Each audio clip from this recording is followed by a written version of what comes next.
पर horror killing Sahdev हत्याकांड मामला। मर्डर के बाद करिश्मा ने भी की आत्महत्या। पुलिस ने 2 और आरोपियों को गिरफ्तार किया है। नागौर निवासी ललिता और उसके पति महिपाल को किया गिरफ्तार। दोनों आरोपी सहदेव की पत्नी करिश्मा की बहन और जीजा हैं। दोनों आरोपियों से पुलिस कर रही कड़ी पूछताछ। सहदेव के अपहरण और हत्या में दोनों शामिल हैं और इस मामले में पिता और अन्य आरोपी अभी भी फरार हैं। मामले में चाचा, भाई सहित 4 आरोपी पहले गिरफ्तार हो चुके हैं। तो ललिता और उसके पति महिपाल को गिरफ्तार किया गया है। ये दोनों भी इस पूरे मामले पर आरोपी हैं। सहदेव हत्याकांड मामला जिसमें सहदेव की हत्या की गई थी। और अशोक हमारे संवाददाता फोन लाइन पे हमारे साथ हैं। अशोक, सहदेव हत्याकांड में कुछ और गिरफ्तारियां हुई हैं? जी बिल्कुल, इस पूरे मामले में 2 और गिरफ्तारियां हुई हैं। ये दोनों करिश्मा के जीजा और उसकी बहन हैं। इन दोनों पर आरोप है कि जब एग्जाम देने जब सहदेव यहाँ आया था तो इसी दौरान उसकी बहन ललिता और उसका जीजा महादेव भी जो है साथ हुआ था और बहला फुसलाकर उसे ले जाने का इन दोनों पर आरोप है। और अपहरण के साथ ही हत्याकांड में भी ये शामिल रहे। तो उसके जीजा और जो बहन है उसको भी गिरफ्तार कर लिया है। दोनों को न्यायालय में पेश किया जाएगा और उसके बाद इन्हें रिमांड पर लिया जाएगा, जिससे कि अन्य कौन कौन इस मामले में आरोपी हैं उन सभी की जानकारी लेने के साथ ही पूरे घटनाक्रम को लेकर जो है जानकारी जुटाई जाएगी। इन दोनों की क्या संलिप्तता थी अशोक इस पूरे मामले में? जी बिल्कुल, ऑनर किलिंग मामले में जो ललिता है, जो बहन है करिश्मा की, उसका बताया जा रहा है कि जो है उसने परिवार को जानकारी दी थी कि भाई सहदेव यहाँ आया हुआ है और इसका जो है यहाँ से अपहरण किया जा सकता है। तो एग्जाम के बाद पूरा परिवार जो है वो यहाँ पहुंच गया था और बस स्टैंड के नजदीक ही सहदेव से बातचीत करते हुए जो ललिता है और उसके जो जीजा हैं उन्होंने उसे बहला फुसलाया और उसके बाद जब अपहरण की साजिश जो परिजन आ गए थे उसके बाद अपहरण की साजिश रची थी और उसके बाद इसे यहाँ से ले जाकर जायल में जो है मौत के घाट उतारा था। तो पूरी जो है भूमिका में दोनों साथ रहे हैं। तो ऐसे में दोनों की संलिप्तता बड़ी गहरी है। तो इस मामले में दोनों को गिरफ्तार कर लिया गया है। अब इस मामले में जो अन्य आरोपी है बताया जा रहा है कि पिता अभी भी जो है पुलिस गिरफ्त से बाहर है और कौन कौन परिवार के सदस्य हैं वो भी इसमें जो है इनसे पूछताछ की जानी है। दोनों को कल न्यायालय में पेश किया जाएगा, न्यायालय से रिमांड पर लिया जाएगा, जिससे कि इस पूरे घटनाक्रम को लेकर जानकारी जुटाई जा सके और जो अन्य पहलू हैं, क्या कारण रहे हत्या के, इतना बड़ा महत्वपूर्ण कारण क्यों रहा है, क्योंकि 4 साल से दोनों साथ रह रहे थे, इसके बाद ऐसी क्या वजह रही कि इस मामले को इतना जो है हत्याकांड तक जो है पहुंचाया गया और उसके बाद कुछ ही दिनों बाद जो है करिश्मा ने भी जो है आत्महत्या कर ली। तो एक बड़ा प्रकरण जो है ये निकल कर सामने आया था। प्रदेश में इस पूरे प्रकरण को लेकर चर्चा हुई थी। तो लगातार पुलिस जो है इस मामले में कार्रवाई कर रही है। इससे पहले भी चाचा और जो भाई हैं वो करीब 4 जने जो हैं इस मामले में गिरफ्तार हो चुके हैं, उन्हें जेल भिजवाया जा चुका है। अब 2 गिरफ्तारियां और हुई हैं और अब भी जो है इस मामले में जो भी संलिप्त हैं उन्हें लेकर भी पुलिस जो है त्वरित कार्रवाई में जुटी है और पूछताछ के बाद अग्रिम कार्रवाई की जाएगी। धन्यवाद आपका अशोक, तमाम जानकारी देने के लिए। 14/6/2025 को शिवलाइन थाने में एक मुकदमा दर्ज हुआ था अपहरण का। परिवादी रामदेव ने बताया था कि मेरा पुत्र 2nd ग्रेड नर्सिंग का एग्जाम देने के लिए 13 तारीख को आया था और 14 को गांव जाने के लिए वापस बस स्टैंड पर खड़ा था। उसी दौरान उसकी बड़ी साड़ी और उसका साड़ू उससे मिला और मिलने के बाद में वो अब तक घर नहीं पहुंचा। इस बात को लेकर के उसने अपहरण का मुकदमा दर्ज कराया था। उसमें ये बताया था कि उसका ससुर और उसका साडू, उसकी साड़ी, इनके द्वारा अपहरण किया जा सकता है। उसी बात को लेकर हमने प्रकरण दर्ज किया था और प्रकरण दर्ज होने के तत्पश्चात मालूम चला कि वो उस व्यक्ति की हत्या कर दी गई है। दौसा से बड़ी खबर आपको दे रहे हैं। चोरी की घटनाओं से वीआईपी भी परेशान है। कांग्रेस विधायक दीनदयाल बैरवा का दर्द छलका है। चोरी की घटनाओं को लेकर एक्स पर बकायदा पोस्ट किया है, जिसमें लिखा कि चोरों के हौसले बुलंद, पुलिस एक नाम की रह गई है। विधायक ने चोरी की 3 घटनाओं का जिक्र किया। 11 जून को मोबाइल चोरी, 14 जून को बाइक चोरी, आज मेरे निजी आवास से ट्रैक्टर और ट्रॉली चोरी। अपने आप में कानून व्यवस्था पर प्रश्न चिन्ह है। तो देखिए, ये ट्वीट जो है वो किया गया है यहाँ पर एमएलए बैरवा के द्वारा, जिसमें उन्होंने चोरी की घटनाओं को लेकर परेशानी और अपना दर्द बताया है। कांग्रेस के विधायक है दीनदयाल बैरवा और बताया कि किस तरीके से चोरी की घटनाएं बढ़ गई हैं। चोरों के हौसले बुलंद हैं, पुलिस नाम की रह गई है, ये उनके द्वारा कहा गया है। पूर्व सीएम वसुंधरा राजे ने रविवार को अराई क्षेत्र के सिरोंज गांव में पूर्व मंत्री सांवर लाल जाट की मूर्ति अनावरण कार्यक्रम में शिरकत की, जहां उन्होंने पूर्व मंत्री सांवर लाल जाट की मूर्ति का अनावरण किया। इस दौरान कार्यक्रम को संबोधित करते हुए वसुंधरा राजे भावुक हो गई। उन्होंने कहा कि आजकल के जमाने में मौसम और इंसान कब बदल जाता है उसका कुछ कहा नहीं जा सकता। लोग अपनी छोटी छोटी नई दुनिया बसाना शुरू कर देते हैं। उन्होंने और भी बहुत कुछ कहा, आपको सुनवाते हैं। और आप सबकी गरिमा में उपस्थिति गांव-गांव और ढाणी-ढाणी इंसान कब बदल जाता है कोई कुछ कह नहीं सकता। और मैं ये भी कहूंगी कि लोग अपनी छोटी छोटी नई दुनिया बसाना शुरू कर लेते हैं, अपनी नई दुनिया में लग भी जाते हैं और चेहरे के ऊपर चेहरा कई चेहरे लगा भी लेते हैं। और लेकिन सांवर जी वो थे जो अंदर थे वही बाहर दिखाई देते थे, वो कभी बदले नहीं। और जो उनने प्रेम दिया, जिस तरीके से खड़े रहे, वो वहां से कभी हटे नहीं। इसके लिए मैं जानती हूँ कि मुझे कितना संबल उनसे मिला था।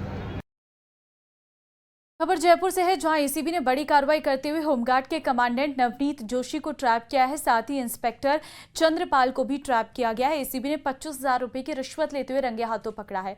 बताया जा रहा है कि परिवादी का निलंबन रद्द करने की एवज में रिश्वत मांगी गई थी। कमांडेंट नवनीत जोशी ने इंस्पेक्टर के मार्फत रिश्वत ली थी। इस दौरान एसीबी ने दोनों को ट्रैप कर लिया।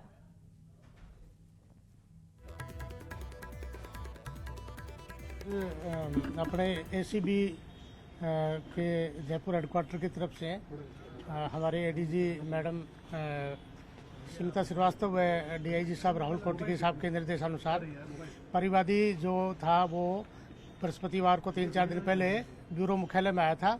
उसने बताया कि वो होमगार्ड में जवान है और उसको सस्पेंड किया हुआ है, जिसकी बहाली के लिए कमांडेंट और सीसी पैसे मांग रहे हैं। जिसकी बात को हमने हमारी टीम के अभिषेक पारिक और अन्य छोटे लाल जी के माध्यम से तस्दीक करवाया, तो सत्यापन में ये बात सही पाई गई। आज उस सत्यापन में के सिलसिले में हम यहाँ आए और क्योंकि उससे 2 लाख रुपए की मांग की थी कि आपको बहाल कर देंगे, पहले 8 लाख मांगे, फिर 2 लाख मांगे। 2 लाख को 8 इंस्टॉलमेंट में उन्होंने यस किया कि 8 इंस्टॉलमेंट दे रही है, सोमवार को 1 इंस्टॉलमेंट देनी है। आज ये होमगार्ड का जवान 25,000 रुपये लेकर के आया था, जो चंद्रपाल सीसी को उसने होमगार्ड के कहने से, जो कमांडेंट साहब उनके कहने से दिए और मौके पर रेड हैंड पकड़ा गया है।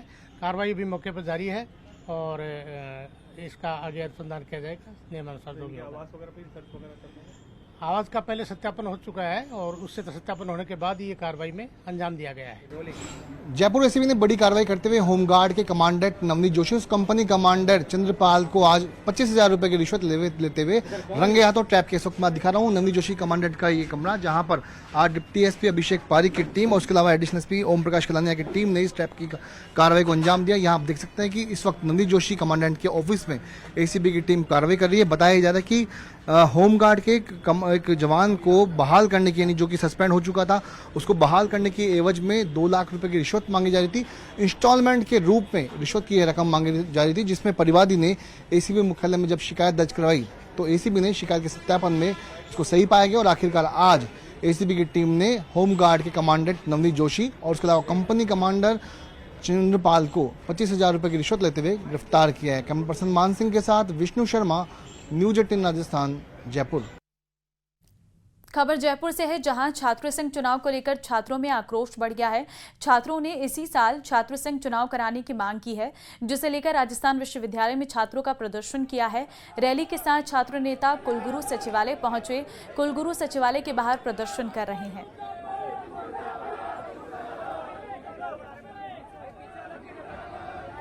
राजस्थान विश्वविद्यालय में पिछले 2 साल से, मतलब ये तीसरा साल है जब छात्र संघ चुनाव नहीं हो पा रहे हैं। तो इस बार छात्रों की मांग है कि छात्र संघ चुनाव कराए जाएं, ताकि वो भी जो है अपनी बात एक लोकतांत्रिक तरीके से यूनिवर्सिटी के अंदर रख सकें, अपने कॉलेजों में रख सकें। उसके लिए जो है आज छात्रों ने प्रदर्शन किया है यहाँ कुलपति सचिवालय पे, और उन्होंने कहा है, मांग रखी है कि छात्र संघ चुनाव इस साल कराए जाएं। तो उसके लिए बात करते हैं हम कुछ छात्र नेताओं से, जो बताएंगे कि किस तरह की उनकी मांग है और क्या वो चाहते हैं।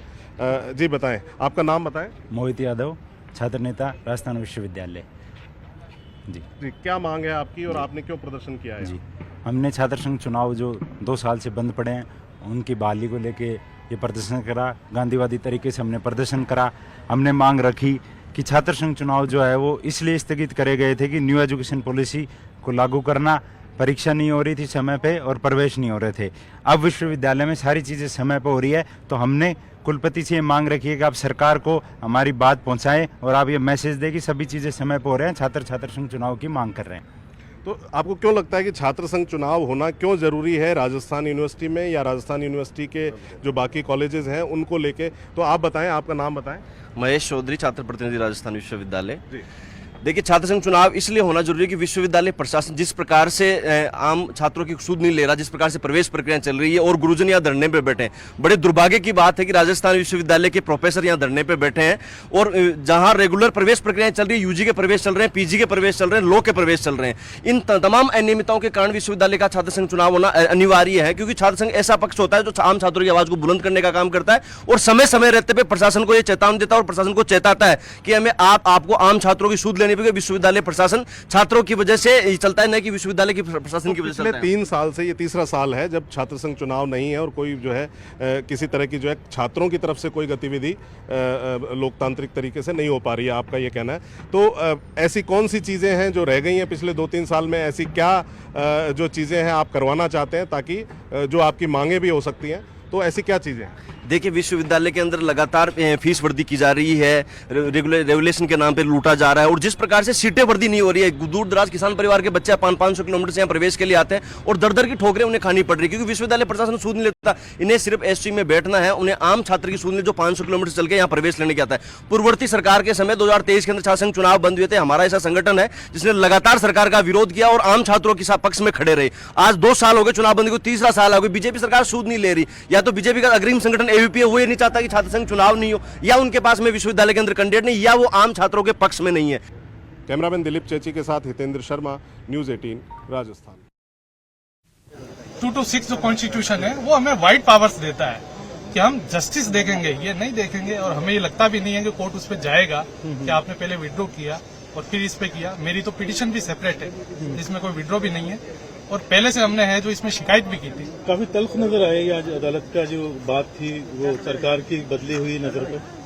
बार बार एजी साहब उन्हीं बातों को दोहराते रहे और कोर्ट का ऐसा रुख था कि कोर्ट उनको उसी बात पे लेके आया, जो फैक्ट्स है, जो जस्टिस है, उस पे लेके आया कि जब इसमें इनजस्टिस आपकी प्योरिटी को लेकर है, इनजस्टिस आपकी ट्रांसपेरेंसी को लेकर है। लेकिन उसके पश्चात जब उन्होंने बहुत लंबा आर्ग्यू कर लिया, बहुत से जजमेंट्स रखे, तो कोर्ट ने उसको कंटिन्यू करने के लिए अब कल फिर से है जो रखा है। कितने बजे बुलाया कल?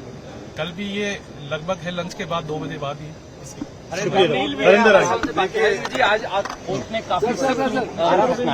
कोर्ट की टिप्पणी थी कि मुख्यमंत्री साहब ने साथ में रही मुख्यमंत्री साहब ने जो पुरानी रिपोर्टें दी गई, 4 रिपोर्टें दी गई, उनको दबा दी क्यों दी गई, स्पष्ट टिप्पणी थी। कोर्ट ने यह भी टिप्पणी करी कि जो भी नोटशीट चली वह मुझे क्यों नहीं दी जा रही है, इसका क्या कारण है कि सरकार कुछ छुपा रही है। फिर महाधिवक्ता साहब ने पूरा आर्ग्यू करा, मेरिट पे अभी कुछ भी आर्ग्यू नहीं हुआ है। उन्होंने बस ये आर्ग्यू करा कि हम देर से आए, हम ये प्रीमेच्योर है। उन्होंने आर्ग्यू करा कि पहले जो एक याचिका लगाई गई थी उसमें बिना की परमिशन लिए कि बिना नई याचिका लगा सकते हैं, ये बिना ये याचिका विड्रॉ कर ली थी, यह क्यों करी। फिर न्यायालय की टिप्पणी भी थी कि हम कोर्ट के पास सारी शक्तियां हैं, कोर्ट इसमें सब्सटेंशियल जस्टिस करेगी, इसमें न्याय देगी जो भी पीड़ित है। और कोर्ट ने कहा है कि कोर्ट के पास एम्पल पावर है और कोर्ट ने स्पष्ट करा कि आप ये बताइए कि इसकी जो शुद्धता और पवित्रता है परीक्षा की, वह इसमें प्रभावित हुई है या नहीं हुई है।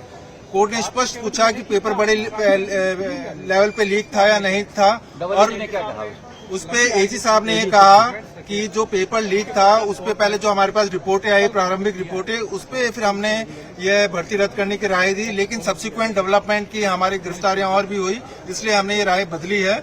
कोर्ट का बड़ा सुस्त रवैया था और कोर्ट ने स्पष्ट कहा है कि मुख्यमंत्री साहब ने पुरानी रिपोर्टों को क्यों दबा लिया है। पुरानी रिपोर्ट मांगी है, राय बदलने पे क्या कहा? कोर्ट ने कहा है कि पुरानी जो नोटशीट्स चली है, कोर्ट फ्लोर चार्ट चाह रहा है कि फाइल कैसे मूव हुई है, पहले एसओजी के पास फाइल कैसे गई, एसओजी से फाइल आगे कैसे मूव हुई, एजी साहब के पास, उससे पहले मुख्यालय के पास कैसे आई और अंत में कैबिनेट मिनिस्टर्स के पास कैसे आई। इसमें एक जवाब यह भी है कि क्या एसओजी ने खुद से राय दी या नहीं दी, यह भी एक देखने वाला। एसओजी को लेकर भी कुछ कहा कोर्ट ने एसओजी को लेकर कुछ भी टिप्पणी नहीं करी। उनकी जो इन्वेस्टिगेशन है अभी तक कोर्ट ने उस पर कोई भी टिप्पणी नहीं करी। कोर्ट उससे मुझे लगता है संतुष्ट है। कहा कि 6 संस्थाओं की रिपोर्ट है, उसके बाद कोर्ट ने ये कहा था कि पहली रिपोर्टों को क्यों दबा लिया गया, ये याचिकाकर्ता ने आगे से क्यों दी कोर्ट में, आप क्यों नहीं लेके आए। और कोर्ट ने कहा कि मुख्यमंत्री की इसकी पवित्रता और शुचिता भंग हुई है या नहीं हुई, इस पे बहस होनी चाहिए, ना कि इस पे कि कोई पहले आया था कोई बाद में आया था, आप देरी से आए, आप जल्दी आए, याचिका प्रीमैच्योर है। इन चीजों पे कोर्ट ने कहा कि हम जो भी फैसला लेंगे मेरिट पे लेंगे। इन चीजों में कोर्ट के पास बहुत ज्यादा शक्तियां हैं। आर्टिकल 226 भारत के संविधान के अंतर्गत, इसके अंदर हम इसका जो भी होगा सब्सटेंशियल जस्टिस करेंगे, ना कि मेरिट पे, ना कि सरकार की मंशा पर कहीं ना कहीं सवाल खड़ा किया। बिल्कुल स्पष्ट है, जो भी टिप्पणियां हैं मैंने स्पष्ट रूप से बताया। तो अब क्या रहेगा इस मामले में? देखिए, मामला कई लोग ऐसे भ्रमित कर रहे हैं कि आज फैसला आ जाएगा, ऐसा आ जाएगा। अभी एजी साहब ने प्रिलिमिनरी ऑब्जेक्शन पे बहस करी है, फिर हम भी करेंगे बहस, फिर वहां से भी बहस होगी, तो इसमें 5 दिन बहस में लग सकते हैं। फिर कोर्ट में ये एक लंबा चौड़ा जजमेंट आएगा, क्योंकि इसमें फैक्ट्स और कानून बहुत ज्यादा है। तो मेरे को लगता है कि इसमें एक न्यायालय फैसला सुरक्षित। तो सरकार जो कहने की कोशिश कर रही है कि बड़े लेवल पर लीक नहीं हुए पेपर, इसलिए रद्द नहीं किया जाना चाहिए, इसको लेकर कोर्ट ने कहीं अभी सर इस पॉइंट पे बहस नहीं हुई, प्रिलिमिनरी ऑब्जेक्शंस पे बहस हुई है और सुप्रीम कोर्ट के जजमेंट्स दिखाए गए हैं। जो न्यायालय की टिप्पणियां थी वो मैंने आपको बताई।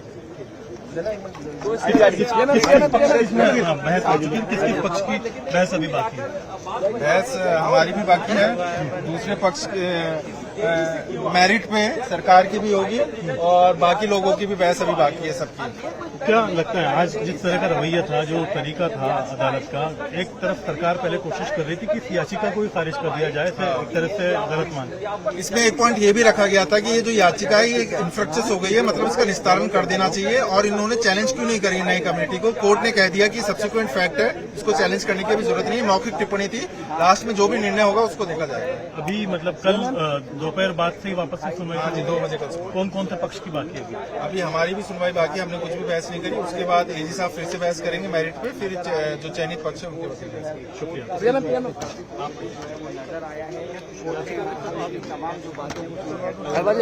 शरद जी, मैं एक चीज कहना भूल गया। खबर इस वक्त आपको हम दे रहे हैं एसआई भर्ती केस से जुड़ी बड़ी खबर। गांव ढाणी में पढ़ने वाला बच्चा भी दुनिया की पढ़ाई छोटे से गांव के स्कूल में भी कर सके, इसलिए विद्यालयों को कर्मोन्नत विद्यालय बनाना, विद्यालय को आवासीय विद्यालय बनाना, आने वाले समय में कस्तूरबा गांधी नाम से यहां पर आवासीय विद्यालय बनेगा। और कोटा के अंदर जिनके माँ बाप नहीं है उन बच्चों का आवासीय विद्यालय बनेगा, निजी क्षेत्र में बनेगा, ताकि माँ बाप नहीं उसका बच्चा भी पढ़कर देश और दुनिया का बड़ा आदमी बन सके। मैं हीरालाल जी को धन्यवाद देना चाहता हूं, जिन्होंने इस क्षेत्र की उन माओं की चिंता की। और आज जब मां स्वस्थ होगी तो बच्चा स्वस्थ होगा, यह हमारा संकल्प है, हर मां स्वस्थ रहे। और इसीलिए ये सुपोषित मां अभियान गर्भवती महिला को 10 महीने तक अच्छा पौष्टिक आहार मिले, उसकी विटामिन की कमी हो उसको पूरा करें, हर महीने जांच हो, ताकि मां भी स्वस्थ रहे और उसका बच्चा भी स्वस्थ रहे। ये सुपोषित मां अभियान के माध्यम से हम आने वाली पीढ़ी को तो स्वस्थ बनाएंगे, लेकिन संस्कारित और वह देश का नेतृत्व करे, इस पीढ़ी को तैयार करने का भी काम कर रहे हैं। इसलिए मैं राजस्थान के मुख्यमंत्री जी को धन्यवाद देता हूं, जिन्होंने हाड़ौती क्षेत्र के अंदर, क्योंकि हाड़ौती क्षेत्र संगठन की दृष्टि से उनका लंबा कार्य क्षेत्र रहा है, लंबे समय तक वो इस क्षेत्र के अंदर गांव-गांव गाने ढूंढे, इसलिए उनको इस क्षेत्र की एक एक समस्या है, यहाँ की जनता के अभावों को पता है। और मैं आज विश्वास के साथ कह सकता हूं, जिस 75 साल तक जिन बातों का अभाव इस हाड़ौती क्षेत्र में था, इस 5 साल के अंदर जब जनता जनार्दन से आपके विधायक महोदय जनता के बीच में जाएंगे तो 75 साल के बढ़ते आगे, राजधानी जयपुर के प्रतिष्ठित महारानी कॉलेज में मजार निर्माण को लेकर उठे विवाद के बीच जांच तेज कर दी गई है। जिला कलेक्टर के निर्देश पर गठित जांच कमेटी कॉलेज परिसर पहुंची और रिपोर्ट तैयार की। जांच टीम ने कॉलेज के कर्मचारियों और मौजूद अधिकारियों से बातचीत कर मजार निर्माण से जुड़ी जानकारी जुटाई है। कमेटी की ओर से परिसर का निरीक्षण किया गया और मजार के आसपास के क्षेत्रों की वीडियोग्राफी भी करवाई गई। साथ ही कॉलेज के सीसीटीवी फुटेज खंगालने की प्रक्रिया भी शुरू हो चुकी है। अभी तो क्या कमेटी इनिशियल स्टेज में पहली बार मिली है और सभी डिपार्टमेंट्स जो हैं उन्होंने अपना अपना जो रोल है वो देख लिया है और हम वापस रीअसेंबल भी होंगे और प्राइमा फेसी चीज़ें जो है वो अभी समझ में आई है, वही हमने एक बार डिस्कस किया है। तो जब भी फाइनल होगा हम एक बार अपडेट कर देंगे। हाँ, सब कंप्लीट सीसीटीवी भी हैं। पुराने यहाँ जो एक टंकी बनी हुई है उसका भी रिकॉर्ड चेक कर रहे हैं। यूनिवर्सिटी का जो इंजीनियरिंग डिपार्टमेंट है उससे भी रिकॉर्ड लिया है और जो कमेटी के 6 सदस्य हैं उन सबसे भी एक एक चीज़, मतलब अपना डिपार्टमेंट का जो विशेषज्ञ वो हैं वो अपनी तरफ से अपने अपने कमेंट्स दे देंगे। उसके बाद फाइनल हम इसको कर लेंगे जैसा भी रहेगा। महारानी कॉलेज परिसर के अंदर 3-3 जो मजार बनाई गई थी उनको लेकर आज जो जांच कमेटी है उन्होंने मौका जो मुआयना वो यहाँ का किया है, निरीक्षण किया है कि इन जो ये मजारें हैं इनका क्या कुछ अस्तित्व है, कितनी ये पुरानी है।